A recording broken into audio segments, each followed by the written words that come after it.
What happens when a family's darkest secret can no longer be hidden? When love crosses the most dangerous boundaries of society and the consequences arrive in the form of two innocent lives?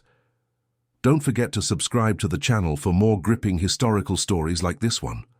The morning sun filtered through the heavy curtains of Whitmore Manor, casting long shadows across the mahogany floors that had witnessed 3 generations of Southern propriety.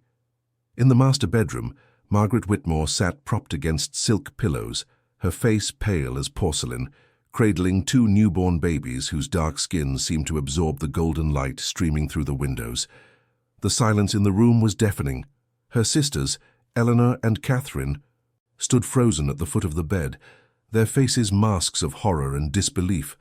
Eleanor, the eldest at 35, clutched her pearl necklace so tightly her knuckles had turned white. Catherine, barely 28, pressed a lace handkerchief to her lips, as if trying to hold back words that could never be spoken. "Margaret." Eleanor's voice was barely a whisper, trembling like autumn leaves before a storm. How could this happen? Margaret's green eyes, once bright with the innocence of her 23 years, now held depths of pain that seemed to age her beyond her time. She looked down at the sleeping infants in her arms, perfect, beautiful, and undeniably evidence of a truth that could destroy them all. "They're beautiful," she whispered, her voice cracking. "Look at them, Eleanor, they're just beautiful." But Eleanor couldn't look. Neither could Catherine. Their eyes darted everywhere except to the babies whose very existence challenged everything their world stood for. The Confederate flags that still hung in the parlor, the portraits of their grandfather who had built this plantation on the backs of enslaved labor, the social standing that had taken generations to establish, all of it seemed to crumble in the face of these 2 tiny lives. Through the window, they could see the quarters where the field hands lived, small wooden structures that housed the men and women who still worked the land despite the war's end 3 years prior. Among them was Samuel, the 26-year-old man, whose intelligent dark eyes and gentle hands had captured Margaret's heart in the most impossible of circumstances. "Where is he?" Catherine finally found her voice, though it shook with fear. "Where is Samuel?" Margaret's grip tightened on the babies. "He doesn't know. He left for town yesterday morning before they were born." The irony wasn't lost on any of them. Margaret's husband, Colonel James Whitmore, had died of a sudden heart attack 6 months earlier, just 3 days after discovering his wife's condition and the impossible truth of who the father might be.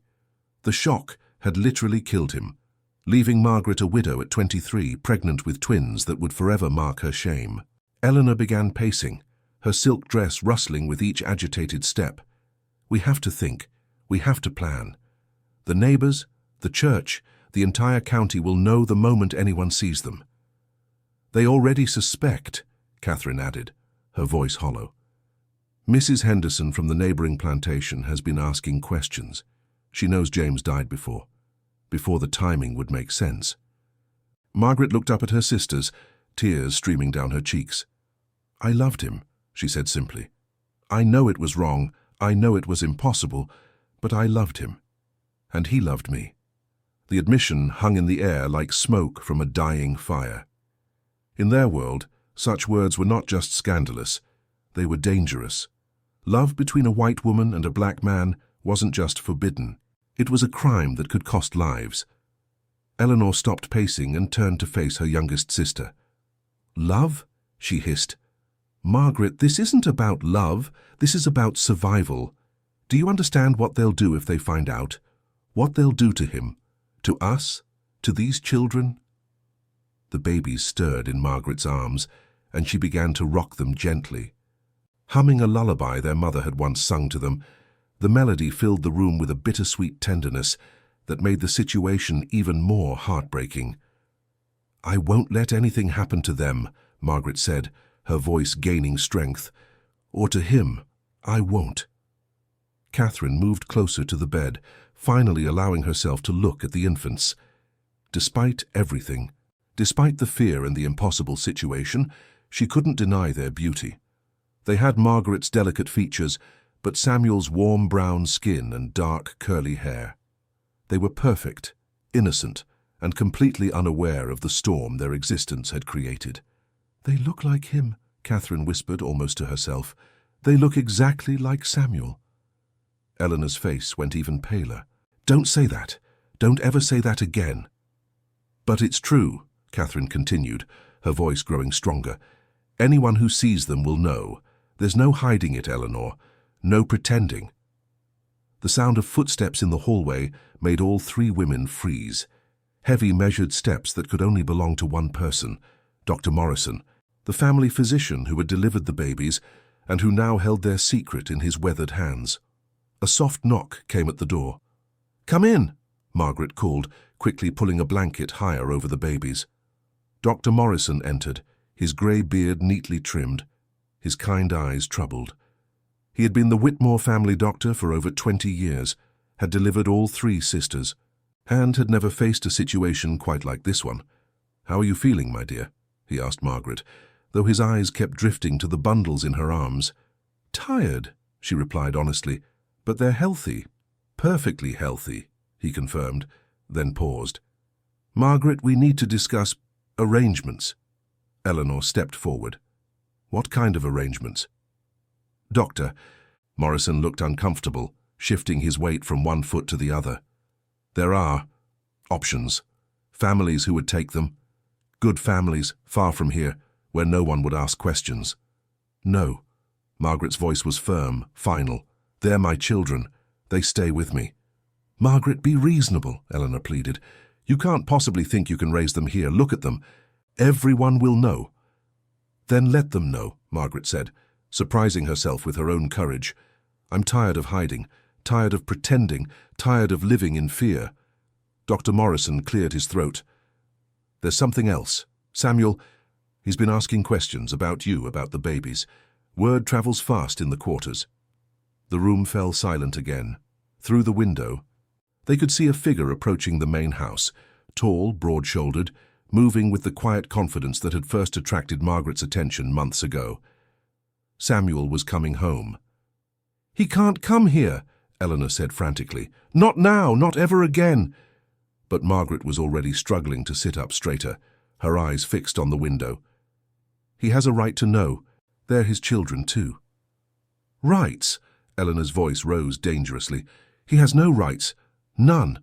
Do you understand what you're saying?" Catherine moved to the window, watching as Samuel approached. "He's coming to the back door," she reported. "Like always." The irony was bitter.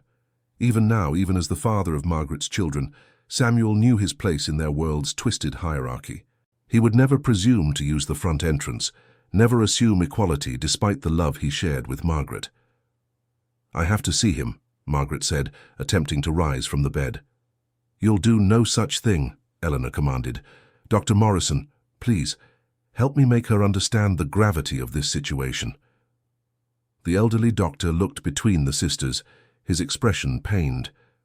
"Margaret, your sister is right about the dangers, but—" he paused, choosing his words carefully. "These babies will need care, proper care. And Samuel, he's a good man. I've seen how he looks at you, how you look at him, in a different world." "This isn't a different world," Eleanor interrupted. "This is Georgia, 1868. This is reality." A soft knock came from the back of the house, the servants' entrance. They all knew who it was. Margaret looked at her sisters, then at Dr. Morrison, and finally down at the sleeping babies in her arms. "Bring him up," she said quietly. "Please." "Margaret, no," Catherine whispered. "Bring him up," she repeated, her voice stronger now. "He deserves to see his children." Eleanor threw her hands up in despair. "You're going to get us all killed." But Dr. Morrison was already moving toward the door. "I'll get him," he said simply. "Some things are more important than convention." As his footsteps faded down the hallway, the three sisters were left alone with the weight of their decision. Outside, storm clouds were gathering on the horizon, and Margaret couldn't help but think they were a perfect metaphor for what was coming. The babies stirred again, and one of them, a little boy, opened his eyes for the first time since birth. They were dark brown, intelligent, and seemed to look right through Margaret to her soul. In that moment, she knew with absolute certainty that she would do whatever it took to protect him and his sister, no matter the cost. They all resemble the slave, don't they? Eleanor whispered, her voice filled with a mixture of fear and resignation. Margaret looked up at her sister, her jaw set with determination. His name is Samuel, and yes, they look like their father. The sound of footsteps returning up the stairs made them all hold their breath. In moments, Samuel would see his children for the first time, and there would be no going back. The secret would be shared, the burden distributed, and their fates would be forever intertwined. As the door opened and Samuel's familiar silhouette appeared, Margaret whispered the words that would change everything. "Come meet your son and daughter." Samuel stood in the doorway as if he'd been struck by lightning, his work-worn hands trembling at his sides. The man who could lift a full-grown horse, who had worked the fields since he was barely tall enough to reach the cotton plants, seemed suddenly fragile in the face of this moment. "Margaret?" His voice was barely audible, thick with emotion and disbelief. She smiled through her tears, lifting the babies slightly so he could see them better. "Come closer, Samuel, please." Eleanor and Catherine pressed themselves against the far wall, as if distance could somehow protect them from the magnitude of what was happening. Dr. Morrison remained by the door, a silent guardian of this impossible moment. Samuel took a hesitant step forward, then another, until he was standing beside the bed. His dark eyes moved from Margaret's face to the bundles in her arms, and when he saw them, really saw them, his knees nearly buckled. "There," he started, then stopped, overcome. "They're ours," Margaret finished softly. "A boy and a girl." Samuel's large, gentle hands reached out, then pulled back, uncertainty written across his features. "May I?" Margaret nodded, carefully transferring the baby boy into his father's arms. Samuel held him as if he were made of spun glass, his eyes wide with wonder and terror in equal measure. "He's so small," Samuel whispered, his voice breaking. "So perfect." The baby opened his eyes at the sound of his father's voice, and for a moment the room seemed to hold its breath. Father and son looked at each other for the first time, and the resemblance was unmistakable. The same intelligent eyes, the same strong jawline, the same quiet dignity that seemed to radiate from both of them. "What are their names?" Samuel asked, never taking his eyes off his son. Margaret looked at her sisters, then back at Samuel. I haven't named them yet. I wanted to wait. I wanted you to help choose." Eleanor made a sound of distress from across the room. "Margaret, this is madness. Pure madness." But Samuel was already reaching for the baby girl, and Margaret placed her gently in his other arm. Now he held both of his children, and the sight was both beautiful and heartbreaking. Here was a man who, in the eyes of the law and society, had no right to these children, no claim to their lives, no legal standing as their father, yet the love in his eyes was undeniable. "They're beautiful," he said, his voice thick with emotion, "just like their mama." Catherine stepped forward slightly, her fear warring with curiosity. "Samuel," she said quietly, "do you understand what this means? What could happen?" Samuel looked up at her, and for the first time since entering the room, his expression hardened. "I understand perfectly, Miss Catherine. I understand that I love your sister. I understand that these are my children, and I understand that the world we live in says that's impossible." "It's not just impossible," Eleanor interjected, her voice sharp with fear. "It's deadly, for all of us." Samuel's gaze moved to Eleanor, and when he spoke, his voice was calm but firm. "Miss Eleanor, with all due respect, I've been living with the threat of death my entire life. Every day I wake up black in Georgia is a day I might not see the end of. But these children," he looked down at the babies in his arms, "they're worth any risk." Dr. Morrison cleared his throat. "Samuel, you need to understand the practical realities. Margaret is a widow now, but she's still a white woman from a prominent family. These children, their parentage will be obvious to anyone who sees them. Then we leave," Samuel said simply. "All of us. We go north where things are different." Margaret's heart leaped at the suggestion, but Eleanor was already shaking her head violently. "Leave? Leave Whitmore Manor? This is our home, our legacy. Our parents are buried here, our grandparents. We can't just abandon everything." "What legacy?" Margaret asked, her voice gaining strength. A legacy built on the backs of enslaved people, a legacy of hatred and oppression. Maybe it's time for a new legacy. Samuel looked at her with such love and admiration that it made Catherine's heart ache. She had never seen anyone look at her that way, had never experienced the kind of love that could transcend every barrier society could construct. "We could go to Philadelphia," Samuel said, his voice growing more confident. "I have a cousin there, works in a factory. Says there are opportunities for people willing to work hard." "And what would we be there?" Eleanor demanded. "Outcasts? Pariahs? Do you think the North is some promised land where no one will care about the color of your skin or the scandal of this situation?" Samuel's jaw tightened. "No, Miss Eleanor. I don't think it's a promised land.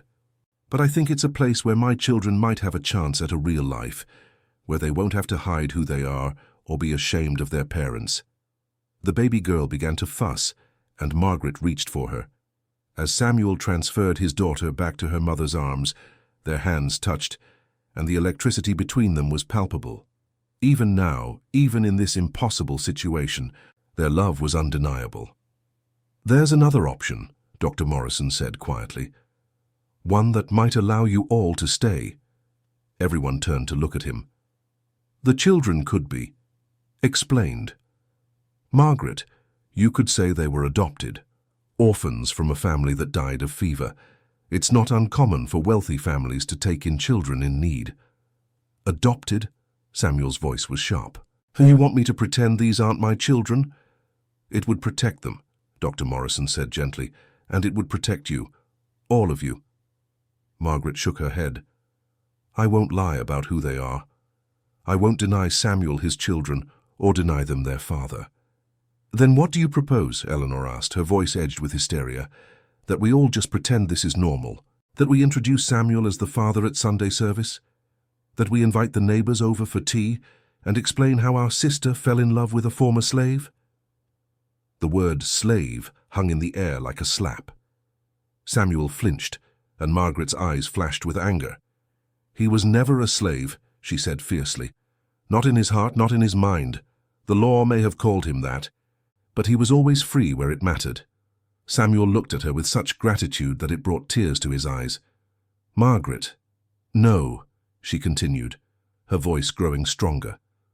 "I'm tired of the lies, tired of the pretending. I love you, Samuel. I love our children, and I don't care who knows it." Catherine moved closer to the bed, her expression thoughtful. What if there was a middle way?" Everyone looked at her. What if Samuel stayed, but differently? What if he became the children's caretaker, their guardian? It wouldn't be unheard of for a widow to employ someone to help with her children. Eleanor stared at her sister in shock. "Catherine, you can't be serious." "Think about it," Catherine continued, warming to the idea. "Samuel could be here, could be part of their lives, but in a way that wouldn't raise as many questions. People might talk, but they wouldn't necessarily assume." "They'd assume," Samuel said quietly. "One look at these babies, and they'll know exactly what happened." Dr. Morrison nodded grimly. "He's right. The resemblance is too strong. There's no hiding it." Margaret looked down at her children, then at Samuel, then at her sisters. "Then we don't hide it, we face it head on." "Margaret," Eleanor pleaded, "please think about what you're saying. Think about the consequences." "I am thinking about them," Margaret replied. "I'm thinking about my children growing up ashamed of who they are. I'm thinking about Samuel having to pretend he doesn't love them. I'm thinking about living the rest of my life as a lie." Samuel knelt beside the bed, his eyes level with Margaret's. "Are you sure? Are you absolutely sure? Because once we make this choice, there's no going back." Margaret reached out and touched his face, her fingers tracing the strong line of his jaw. "I've never been more sure of anything in my life." The baby boy began to cry, a strong, healthy sound that filled the room. Samuel stood and gently took him from Margaret, beginning to rock him with a natural ease that spoke of deep paternal instincts. "Hush now, little man," he murmured. "Your daddy's here." The word sent a chill through Eleanor, but Catherine found herself smiling despite her fears. There was something beautiful about watching Samuel with his son, something that transcended all the social barriers and prejudices of their world. "We'll need a plan," Dr. Morrison said practically. "If you're determined to do this, we'll need to think through every detail." "What kind of plan?" Margaret asked. "Well, for starters, Samuel can't continue living in the quarters. If he's going to be part of this family, he'll need different arrangements." Eleanor laughed bitterly. "Different arrangements? Doctor, you're talking about a black man living in the main house with a white woman and their children in Georgia in 1868. Do you understand how insane that sounds?" "I understand how it sounds, Doctor," Morrison replied calmly. "I also understand that love doesn't follow the rules society sets for it." Samuel looked up from the baby he was holding. "There's a small cabin on the far edge of the property. It's been empty since old Tom passed. I could fix it up, make it livable, close enough to help with the children, far enough to avoid complications." Margaret nodded. "That could work. And Samuel, you could. You could take my name. Become Samuel Whitmore. It would give you some protection, some legal standing." The suggestion hung in the air like a challenge to everything their world stood for. A black man taking a white family's name, claiming a place in their lineage. It was revolutionary, dangerous, and completely unprecedented. "Margaret," Eleanor whispered, "you're talking about changing everything. Everything our family has stood for, everything we've built." Margaret looked at her sister with sad but determined eyes. "Maybe it's time everything changed, Eleanor. Maybe what our family has stood for wasn't worth preserving." The baby girl began to fuss, and Margaret began to nurse her, the simple, natural act somehow making everything feel more real, more immediate. These weren't abstract concepts or philosophical debates. These were real children who needed love, protection, and a future. "I need time to think," Eleanor said finally. This is too much. Time is something we don't have much of," Dr. Morrison warned. "Word is already spreading about the babies. Mrs. Henderson has been asking pointed questions, and you know how quickly gossip travels in this county." Samuel handed the baby boy back to Margaret and moved toward the window.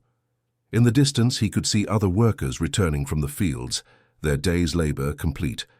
Soon they would know about the babies, and the secret would be impossible to contain. "Whatever we decide," he said quietly, "we need to decide soon."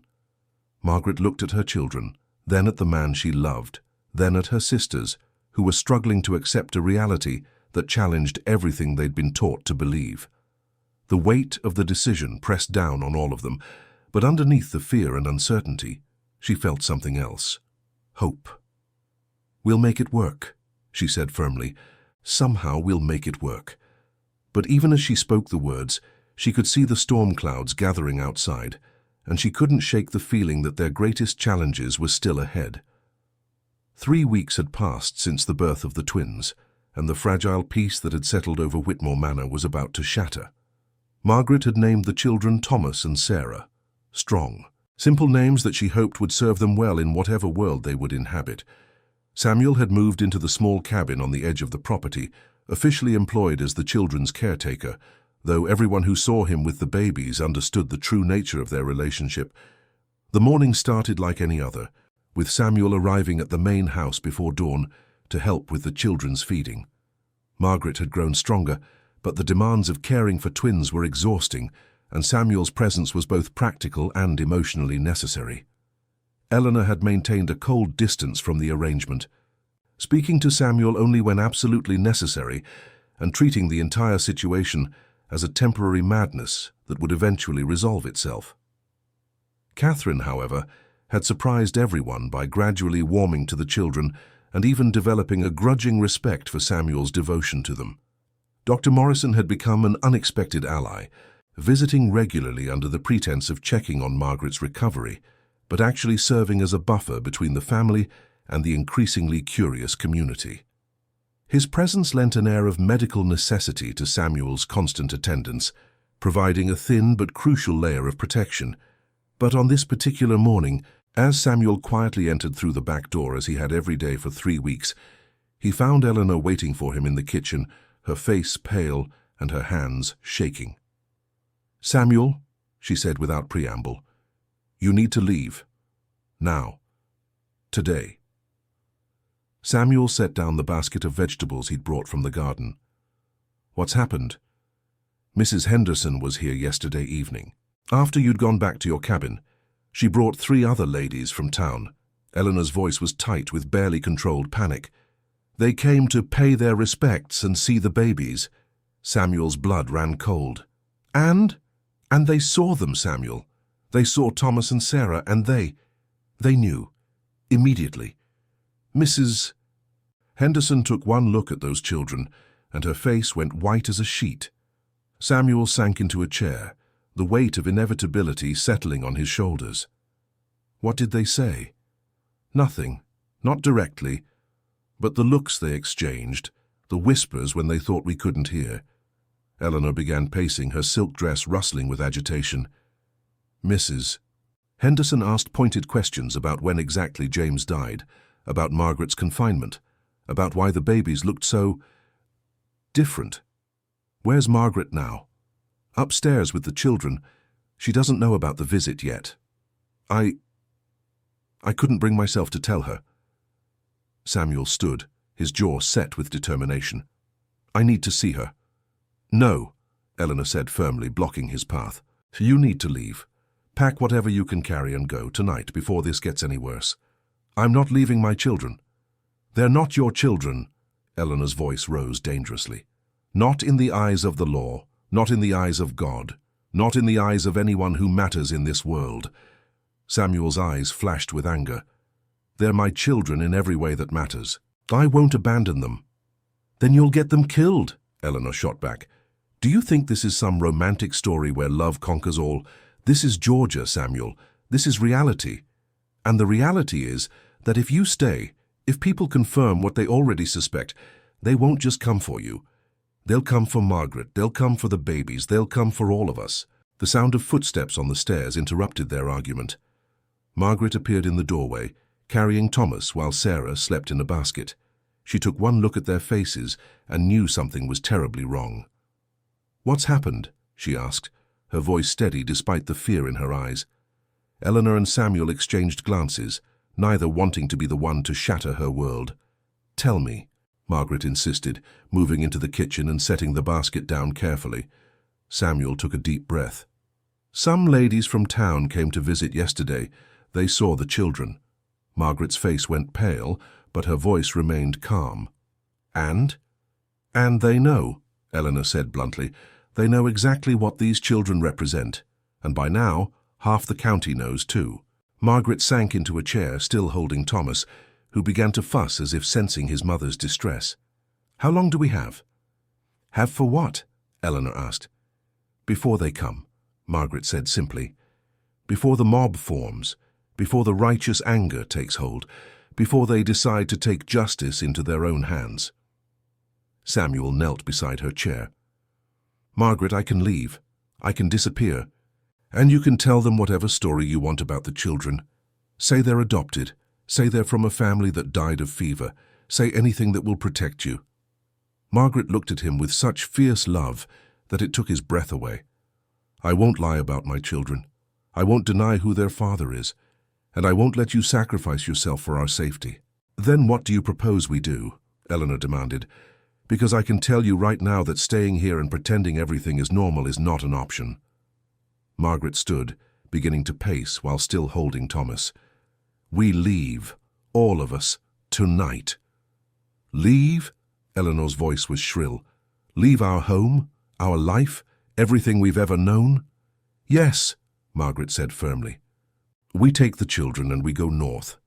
We start over somewhere where people don't know our history, where Thomas and Sarah can grow up without shame." Catherine appeared in the doorway, having heard the raised voices. "What's going on?" Eleanor quickly filled her in on the situation, and Catherine's face grew increasingly pale as she understood the implications.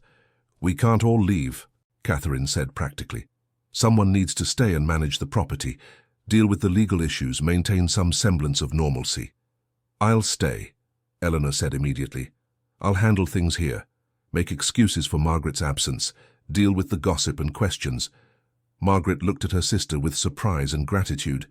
Eleanor, you don't have to— Yes, I do, Eleanor interrupted. I may not understand your choices, Margaret, and I may not approve of them, but you're my sister. These children are my blood, regardless of who their father is. I won't let anything happen to them. Samuel stood, his expression grim. If we're going to do this, we need to move fast. Pack only what's essential. We'll take the wagon and leave after dark. Where will we go? Margaret asked. Philadelphia, like we discussed. My cousin there can help us get settled, find work, establish new identities if necessary. Dr. Morrison's voice came from the back door. I'm afraid it may be too late for that. They all turned to see the elderly physician entering, his face grave. Doctor? Margaret said. What do you mean? I've just come from town. There's talk, Margaret. Ugly talk. Mrs. Henderson has been very busy spreading her suspicions, and they're gaining traction. Sheriff Williams has been asking questions about Samuel's whereabouts, about his relationship to this family. Samuel's hands clenched into fists. What kind of questions? The kind that suggest he's considering an investigation, or worse. Doctor, Morrison looked directly at Samuel. Son, I think you need to leave, tonight, alone. No, Margaret said immediately. We go together, or not at all. Margaret, be reasonable, Dr. Morrison pleaded. If Samuel disappears, the talk might die down. People might accept whatever explanation you give for the children. But if you all leave together— It confirms everything, Eleanor finished. It makes you all fugitives. Margaret looked around the kitchen that had been her home for her entire life, at the sisters who had shared her childhood, at the man who had given her the greatest love and the greatest challenge of her life. The weight of the decision pressed down on her like a physical force. There's something else, Dr. Morrison said quietly. Something you all need to know. They waited, dreading what new catastrophe he might reveal. James's brother, Robert, is coming. He sent word yesterday. He'll be here tomorrow to settle the estate and to take custody of the children. The words hit like a thunderbolt. Robert Whitmore was everything his brother had been and worse, a rigid, cruel man who had never hidden his contempt for anything that challenged his view of the natural order. He can't, Margaret whispered. They're my children. Legally, as James's brother and the closest male relative, he has a strong claim, Dr. Morrison said gently, especially if questions arise about their legitimacy. Samuel's face had gone ashen. He'll separate them from Margaret. He'll send them away. Or worse, Eleanor said quietly. Robert has never been known for his compassion, especially toward people he considers beneath his station. Margaret clutched Thomas tighter, her mind racing. Then we leave tonight, before he arrives. Margaret, Catherine said gently, if you run now, you'll never be able to come back. You'll be fugitives for the rest of your lives. Then that's what we'll be, Margaret said with fierce determination. I won't let Robert take my children. I won't let him destroy our family. Samuel moved to the window, checking the position of the sun. We have maybe 6 hours before full dark. That's enough time to pack essentials and prepare the wagon. I'll help, Catherine said suddenly. Everyone turned to look at her in surprise. Catherine, Eleanor said, I'll help them pack, help them prepare. And then, she took a deep breath. I'm going with them. What? Eleanor's voice was barely a whisper. Catherine's chin lifted with determination that reminded them all of their mother. I'm going with them. I won't stay here and watch Robert destroy what's left of this family. I won't pretend that love is something to be ashamed of. Eleanor stared at her sisters, realizing that her world was crumbling around her. You're all insane. Completely insane. Maybe, Margaret said, moving to embrace her eldest sister, but we're insane together. Eleanor stood rigid for a moment, then slowly returned the embrace. I still think you're making a terrible mistake. Maybe we are, Samuel said quietly. But it's our mistake to make. Dr. Morrison cleared his throat. If you're determined to do this, I can help. I have contacts in Philadelphia, people who might be able to assist you in establishing new lives. Margaret looked around at the faces of the people she loved most in the world, her sisters, the man who had captured her heart, the doctor who had become their unlikely ally. "Then we do this together." As if in response to her words, both babies began to cry simultaneously, their voices joining in a chorus that seemed to announce the beginning of a new chapter. Margaret and Samuel moved instinctively to comfort them, working together with the natural rhythm of parents who had found their calling despite impossible circumstances. "We'll need money," Catherine said practically. "Enough to get established, to live on until you can find work." Eleanor nodded slowly. "I can access the household funds, convert some of the jewelry to cash. It won't be a fortune, but it should be enough to get you started. And I'll spread word that Margaret has gone to visit relatives in Charleston," Dr. Morrison added. "That should buy you some time before anyone realizes you're truly gone." Samuel looked at Margaret, his eyes full of love and determination. "Are you sure about this? Once we leave, there's no going back." Margaret looked down at Thomas in her arms, then at Sarah sleeping peacefully in her basket, then back at the man who had given her everything worth fighting for. "I've never been more sure of anything in my life." As the sun began to set over Whitmore Manor, casting long shadows across the grounds that had been home to 3 generations of the family, they began to prepare for a journey that would change everything. The storm that had been building for weeks was finally breaking, and they would either weather it together or be destroyed by it. But for the first time since the children were born, Margaret felt something she hadn't dared to hope for, the possibility of a future where love could triumph over hate, where her children could grow up free from shame, and where the family they had chosen could flourish despite the world's determination to tear them apart. The real test was just beginning. The wagon wheels creaked softly against the dirt road as they made their way through the darkness. The only sound besides the gentle breathing of the sleeping babies and the steady rhythm of the horses' hooves. Margaret sat in the back of the wagon, wrapped in her warmest cloak with Thomas and Sarah nestled against her chest.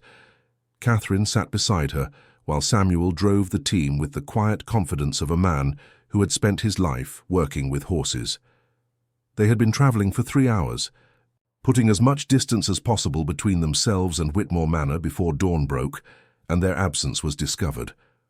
The wagon was loaded with everything they could carry: clothes, money, a few precious family heirlooms that Catherine had insisted on bringing, and supplies for the babies.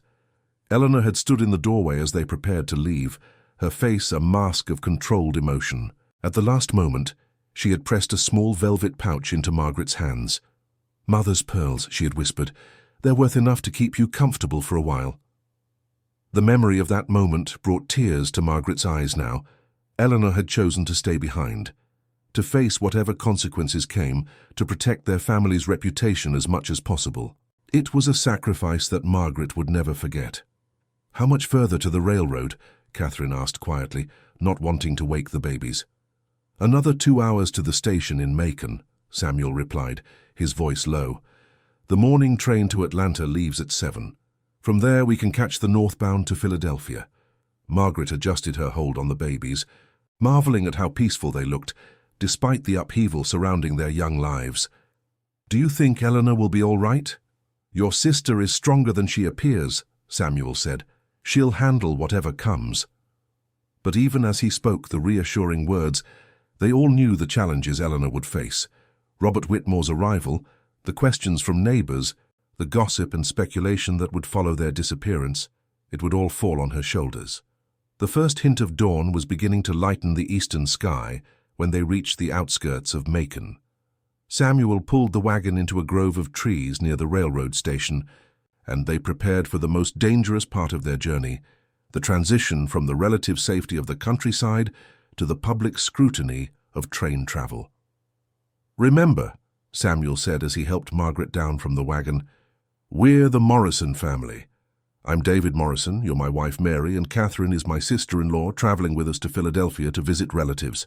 They had rehearsed the story during the journey, creating a simple background that would explain their traveling together without raising suspicions. Dr. Morrison had provided Samuel with papers identifying him as a free man named David Morrison, a skilled carpenter seeking work in the north. Margaret nodded, though her heart was pounding. And if someone recognizes us? Then we improvise, Samuel said grimly. But the train will be full of travelers, and people tend to mind their own business on long journeys. Catherine gathered their bags while Samuel secured the wagon and horses. They had arranged for a local stable owner to collect the animals and return them to Whitmore Manor, another small detail designed to cover their tracks. As they walked toward the station, Margaret couldn't help but notice the stares they attracted. A well-dressed white woman traveling with a black man and carrying mixed-race babies was unusual enough to draw attention, even in the more progressive atmosphere of a railroad town.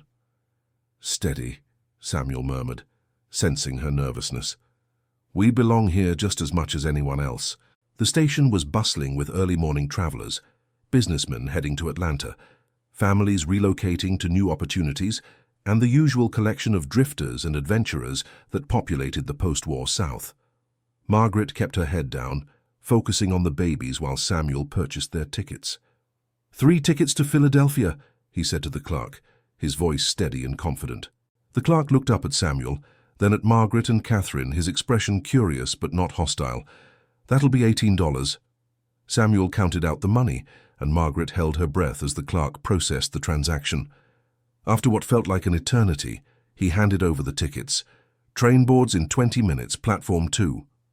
They found seats on a bench near the platform, and Margaret began to relax slightly.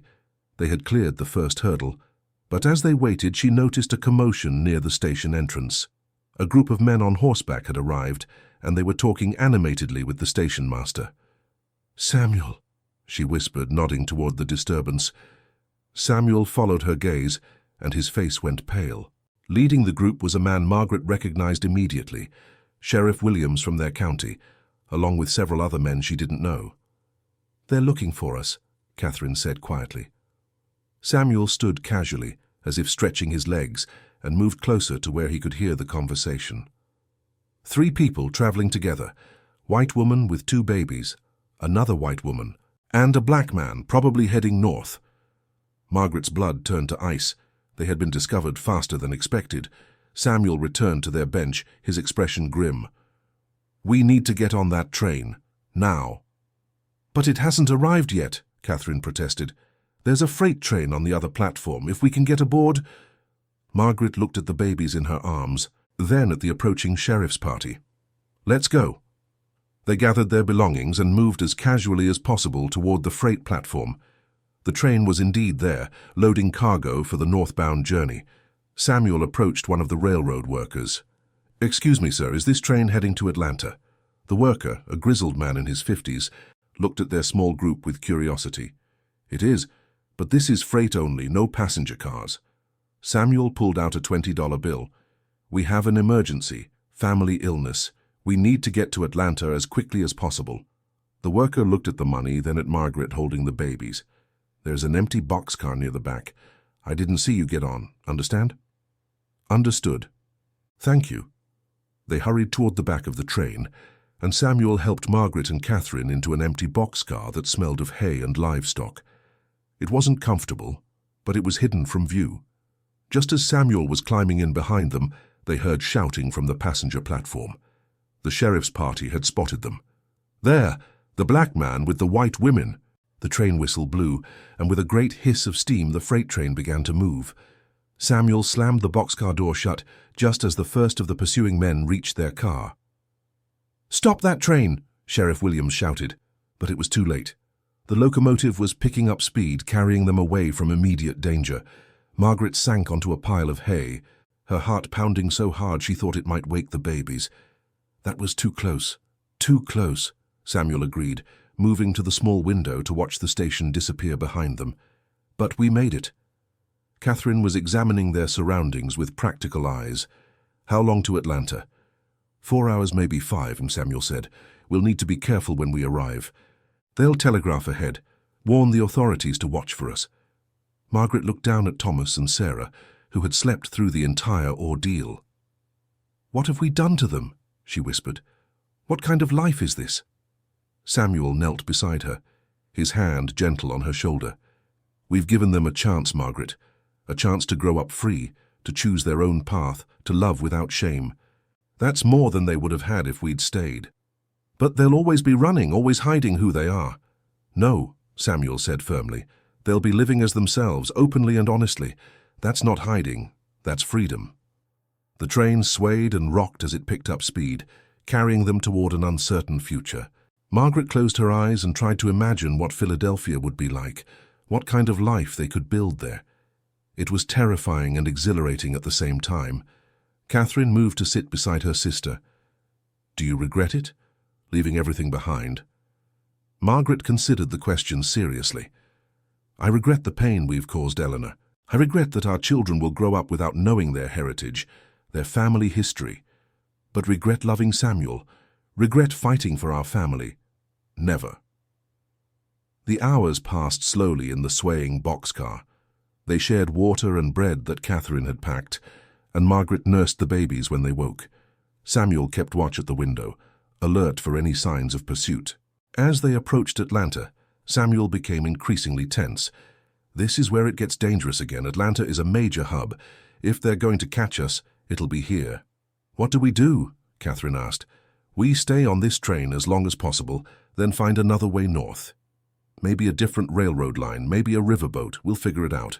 But as the train began to slow for its approach to Atlanta, Samuel saw something that made his heart sink. The platform was crowded with uniformed men, local police, railroad security, and what looked like federal marshals. They're waiting for us, he said grimly. Margaret joined him at the window and saw the assembled force. So many of them. They're not taking any chances, Samuel said. The question is, do we try to slip past them, or do we find another way? Catherine was studying a map she had brought. Look, she said, pointing to a spot south of Atlanta. There's a junction here, about 10 miles back, if we could get off there. The train's not stopping, Samuel pointed out. Then we jump. Margaret stared at her sister. Jump? With 2 babies. It's slowing down for the approach to Atlanta. We might be able to do it safely. Samuel considered the option. It's risky, very risky. Riskier than facing that welcoming committee? Catherine asked, nodding toward the platform. Margaret looked at her children, then at the man she loved, then at the sister who had chosen to share their exile. We jump. Samuel moved to the door and carefully slid it open a few inches. The train was indeed slowing, but it was still moving faster than was safe for jumping with babies. I'll go first, he said. Then catch the children when you hand them down. Samuel, no, Margaret protested. If you're hurt. If I'm hurt, you keep going. Promise me. Margaret wanted to argue, but she could see the determination in his eyes. I promise. Samuel positioned himself at the door, waiting for the right moment. The train was passing through a wooded area with soft-looking ground covered in fallen leaves. Now, he said, and leaped. Margaret watched in terror as he hit the ground hard, rolled, and came up limping but standing. He waved for them to follow. Catherine went next, landing more gracefully and immediately moving to help Samuel. Margaret looked down at her babies, took a deep breath, and carefully lowered Thomas toward Samuel's waiting arms. The handoff was successful, and then Sarah followed. Finally, Margaret herself jumped, landing hard but safely in Samuel's arms. They gathered their scattered belongings and moved quickly into the woods, putting distance between themselves and the railroad tracks. Behind them, they could hear the train continuing toward Atlanta and the trap that awaited. Now what? Margaret asked, cradling the babies who had begun to cry from the excitement. Samuel looked around, getting his bearings. There's a road about a mile east of here. We can follow it north, stay off the main routes. On foot? With babies? Catherine asked. Until we can find another way. A farmer with a wagon, maybe, or a smaller railroad line. Margaret looked at the man she loved, dirty and limping from his jump from the train, and felt a surge of admiration for his determination. Lead the way. As they began walking through the Georgia woods, carrying everything they owned, and the 2 babies who represented both their greatest joy and their greatest challenge, Margaret realized that this was just the beginning. They had escaped immediate capture, but they were still hundreds of miles from safety, still fugitives in a world that would never accept their love. But they were together. They were free. And for the first time since the babies were born, Margaret felt something she had almost forgotten: hope. The sun was setting behind them as they walked north toward an uncertain future, but away from a past that had tried to destroy them. Whatever lay ahead, they would face it as a family, the family they had chosen, the family they had fought for, the family that love had created against all odds. Behind them, in a grand manor house in Georgia, Eleanor Whitmore sat in her parlor, facing the angry questions of her brother-in-law and the suspicious stares of her neighbors. She answered each inquiry with calm dignity, revealing nothing, protecting the sister she loved and the family that had chosen freedom over convention. "They all resemble the slave, don't they?" Robert Whitmore said cruelly, showing her a sketch that had been circulated of the missing babies. Eleanor looked him in the eye and spoke the words that would become her shield and her strength. "Best if we keep quiet about things we don't understand." And in that moment, she became part of their rebellion, part of their fight for love and freedom. Even as she remained behind to guard their retreat, the story of Margaret and Samuel was far from over, but this chapter, the chapter of escape, of choosing love over safety, of risking everything for the chance at a better life, had ended in victory. They were free. 5 years later, Philadelphia, Pennsylvania, 1873. The small house on Pine Street was filled with the sound of children's laughter as 5-year-old Thomas and Sarah chased each other through the parlor, their voices bright with joy. Margaret stood at the kitchen window, watching Samuel in the back garden where he was teaching the twins how to plant tomatoes, his patient voice carrying through the open door. "Gently now, Sarah. The seeds need room to grow." Margaret smiled, her hand resting on her swollen belly.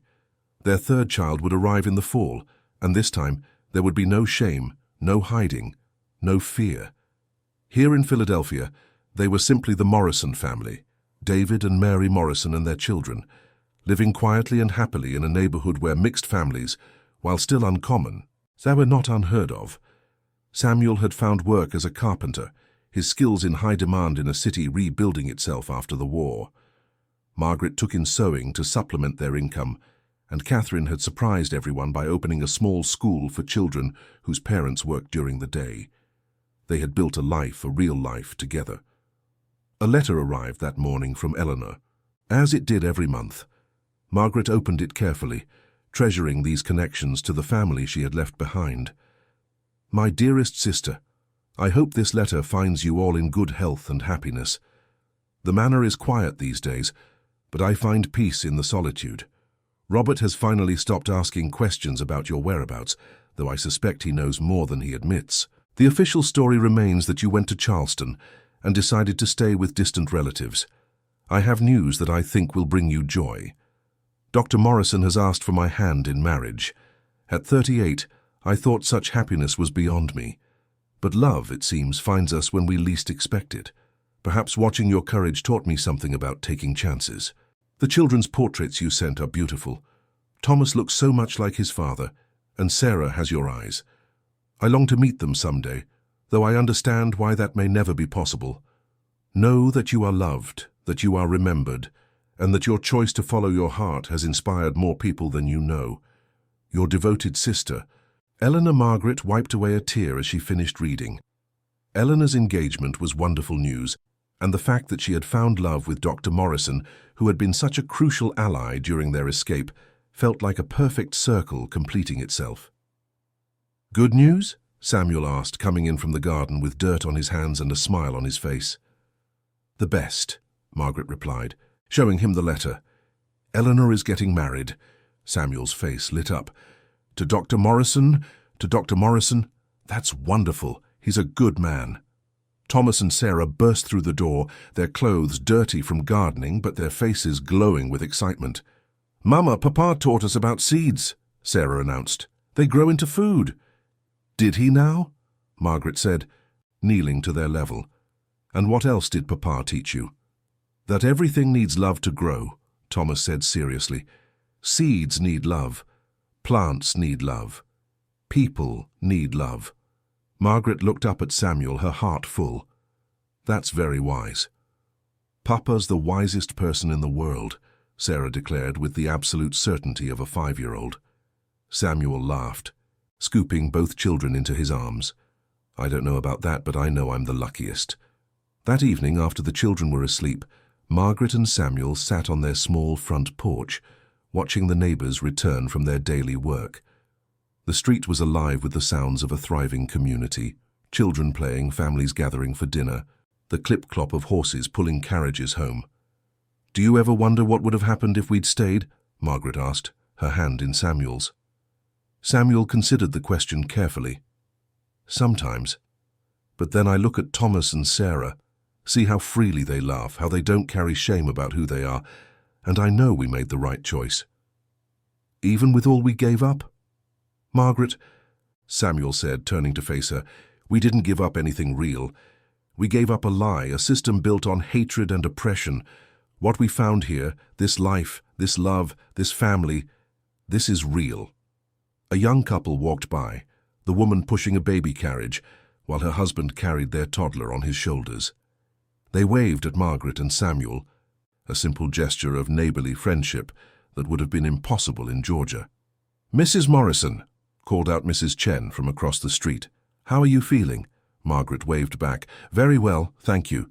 Mrs. Chen, a Chinese immigrant who had faced her own struggles for acceptance, had become one of Margaret's closest friends. Their children played together, and their families often shared Sunday dinners.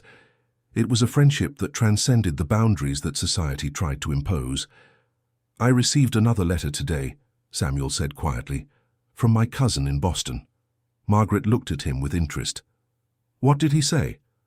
"There's a position available, head carpenter for a new school they're building. Better pay, more opportunities." "Are you thinking of taking it?" Samuel was quiet for a moment. "I'm thinking of our children's future. Boston has better schools, more opportunities for children like ours, and—" he paused, "it's further from Georgia, further from anyone who might still be looking." Margaret understood. Even after 5 years, they occasionally heard rumors of bounty hunters, of people still searching for the scandalous family that had disappeared from Whitmore Manor. The further north they went, the safer they would be. "When would we need to decide?" "Soon. The position starts in the fall, after the baby is born." Margaret looked down the street at the life they had built, the friends they had made, the community that had accepted them. It would be hard to leave, but she understood the wisdom in Samuel's thinking. "What does Catherine think?"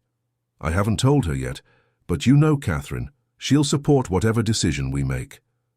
Catherine had indeed become their anchor, their constant supporter. She had never married, dedicating herself instead to her school and to helping other families navigate the challenges of building new lives in a new place. She had found her purpose in service to others, and Margaret often thought her sister was happier than she had ever been in Georgia. "We'll talk to her tomorrow," Margaret decided, "and if she's willing to move again, then we'll go to Boston." They sat in comfortable silence, watching the stars appear in the darkening sky. Somewhere in Georgia, Eleanor was probably sitting on the veranda of Whitmore Manor, looking at the same stars and thinking of the sister she missed. Somewhere in the world, other families were facing the same impossible choices they had faced, choosing between love and safety, between truth and acceptance. "Samuel," Margaret said softly, "do you think our children will understand? When they're older, when they learn about the world we left behind?" "I think they'll understand that love is worth fighting for," Samuel replied. "I think they'll understand that freedom isn't something you're given. It's something you take, something you create, something you protect." Thomas's voice came from the upstairs window. "Mama, Papa, I can't sleep." Margaret smiled. "Coming, sweetheart." As they went inside to comfort their son, Margaret felt the baby in her womb kick, as if eager to join this family that had been forged in love and tempered by struggle. This child would be born free, born into a family that had chosen each other, born into a world where love was stronger than hate. The next morning brought a surprise visitor. Catherine came running into the house, her face flushed with excitement and clutching a telegram. "Margaret, Samuel, you won't believe this." "What is it?" Margaret asked, alarmed by her sister's agitation. Catherine held up the telegram with shaking hands. "It's from Eleanor. She's coming to visit." Margaret's heart stopped. "What?" "She's married now, Mrs.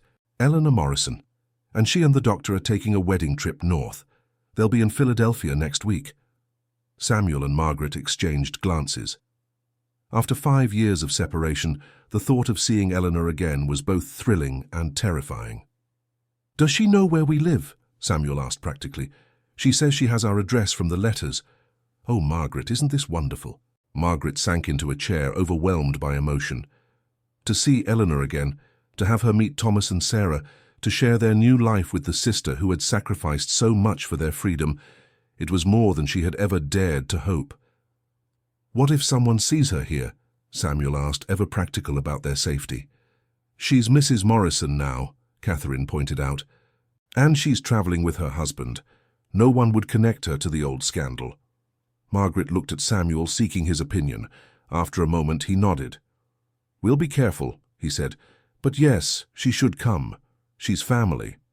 That afternoon, Margaret sat down to write the most important letter of her life.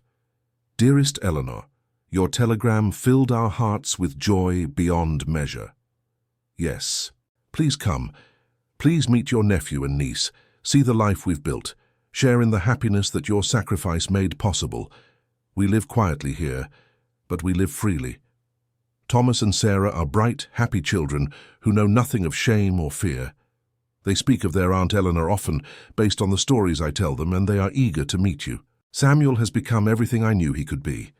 A devoted father, a skilled craftsman, a man of dignity and strength. You will be proud to call him brother. Come to us, Eleanor. Come and see that love truly can conquer all. Your devoted sister, Margaret." A week later, Margaret stood at the front window, watching for the carriage that would bring Eleanor to their door. Thomas and Sarah played quietly in the parlor, dressed in their best clothes and instructed to be on their finest behavior for their aunt's visit. Samuel paced nervously, adjusting his tie for the 10th time.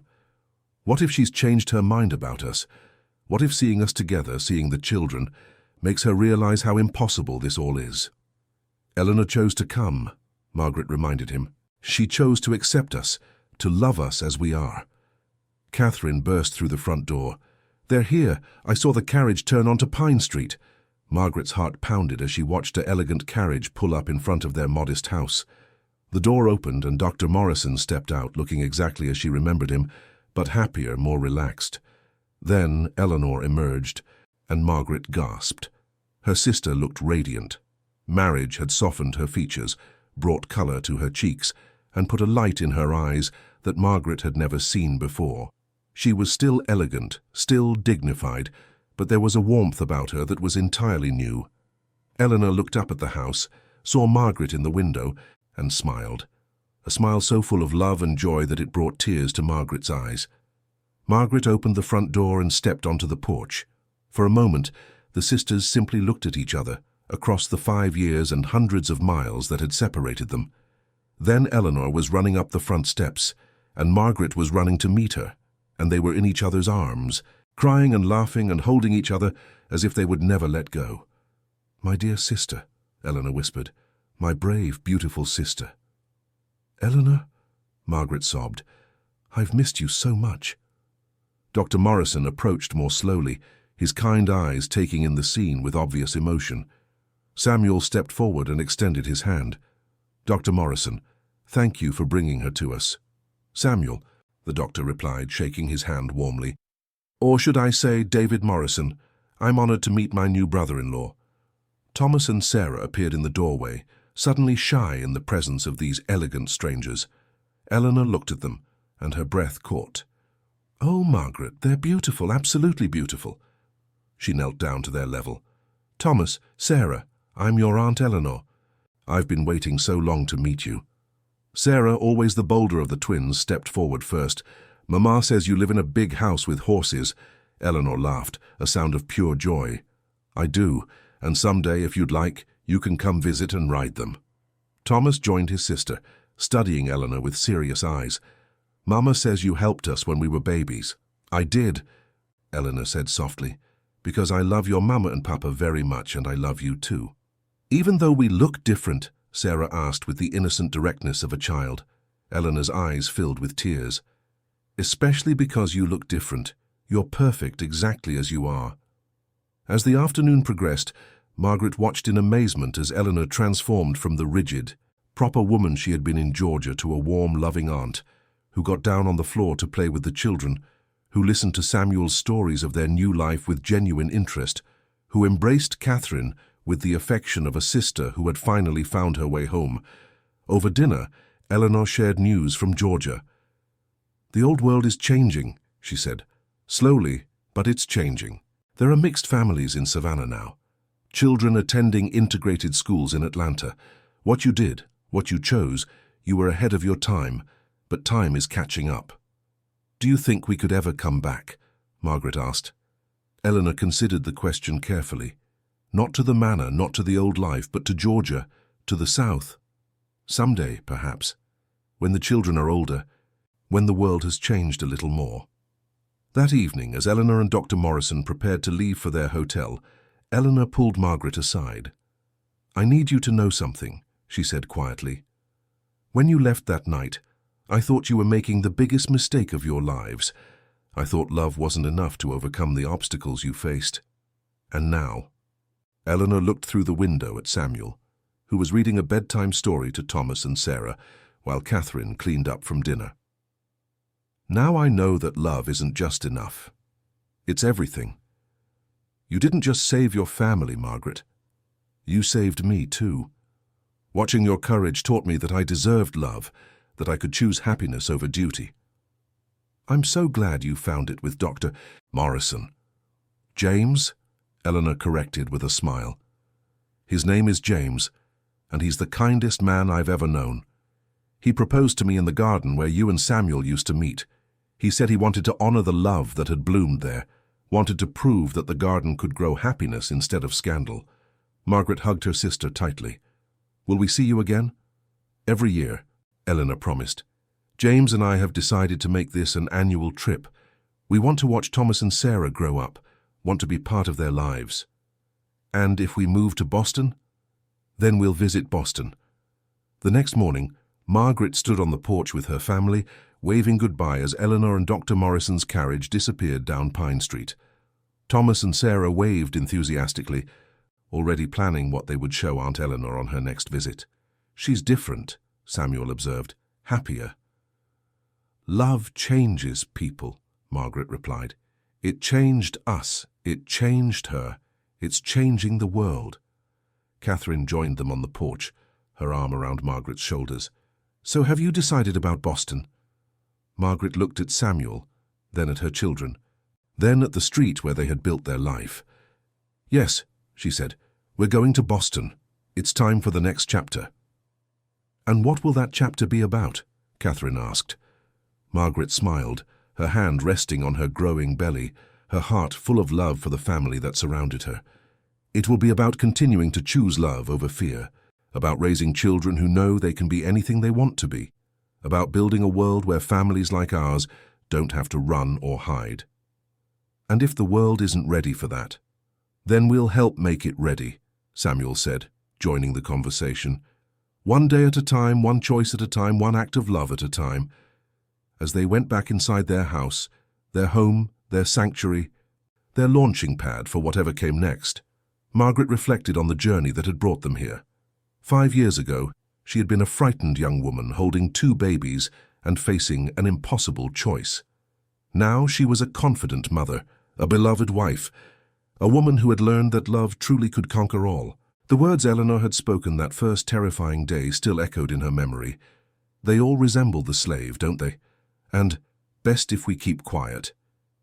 But they had chosen not to keep quiet. They had chosen to speak their truth, to live their love, to raise their children in the light instead of the shadows. And in doing so, they had discovered something profound. Freedom wasn't just about escaping oppression. It was about creating a life so full of love and joy that oppression couldn't touch it.